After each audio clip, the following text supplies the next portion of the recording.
Art free करना चाहिए। We use a lot of art. शांत महसूस करती थी। मुझे प्रोत्साहन से सपोर्ट मिला, वैसे उनको भी प्रोत्साहन से सपोर्ट देना। Transform with the entire world, I feel.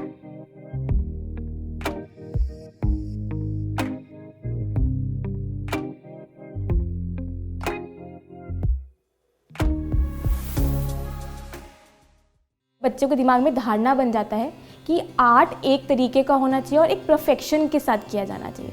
हम प्रोत्साहन में मानते हैं कि आर्ट फ्री करना चाहिए, तो हम जिस तरह के आर्ट फॉर्म्स के साथ बच्चों के साथ एंगेज करते हैं बहुत फ्रीइंग होते हैं, बहुत आज़ादी वाले होते हैं। मैंने प्रोत्साहन में ही जर्नी स्टार्ट की अपनी एज अ फोटोग्राफर। जो मैंने सीखा है अभी तक और प्रोफेशनली अभी सीख रही हूँ जो मैं, उसको और आगे बच्चों तक कैसे पहुँचाना है।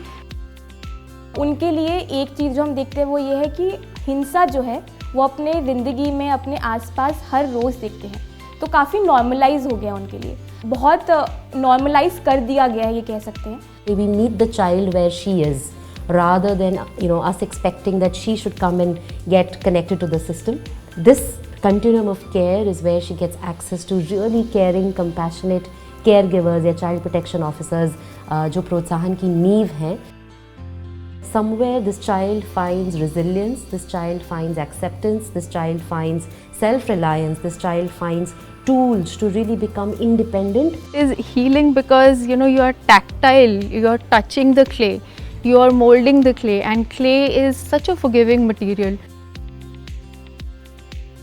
Once they have done the class, every child I ask them what is the takeaway, and it is beautiful that some people will take away something deeply philosophical, and some people will just say a lovely story around it and or dance about it and just go. हमें लगता है कि हमारा जो first care responder है ground पे, जिसको 3 core चीज़ों का ख्याल रखना है, look, listen, link, which again basically means as a first cultural context setter, जिसने बच्चे को इमरजेंसी या क्राइसिस में देखा है, उसको समझा है, उसको डिज़ास्टर में पहचाना है, किसी भी प्रकार की एक्सप्लॉयटेशन या रेस्क्यू किया है, उस बच्चे के साथ arts as therapy, not ABT और arts based therapy, but arts as therapy को किस प्रकार यूज़ करके उसकी स्टोरी, उसका एक first sense of rapport building create किया जा सकता है। And hence art as therapy becomes something that you and I can use.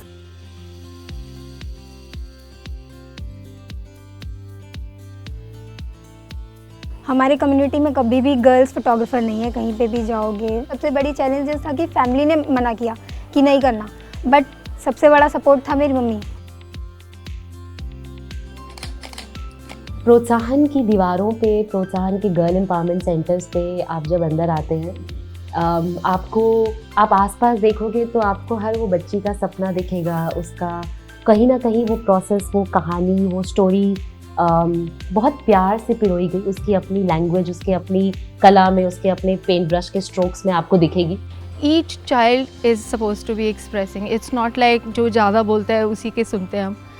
हर एक बच्चे को जवाब देना है, और कोलैबोरेशन में हमने पोएम्स भी बनाई हैं, and it is so wonderful कि एक बोलता है, फिर दूसरा बोलता है, फिर तीसरी लाइन ऐड होती है, and we create a poem.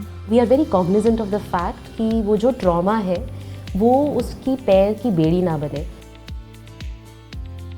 Art की बात करते हैं तो आर्ट एक सिर्फ ऐसा टूल नहीं है जो कि आपको आपके बारे में समझाता है, आपको आर्ट दूसरे के बारे में भी समझाता है।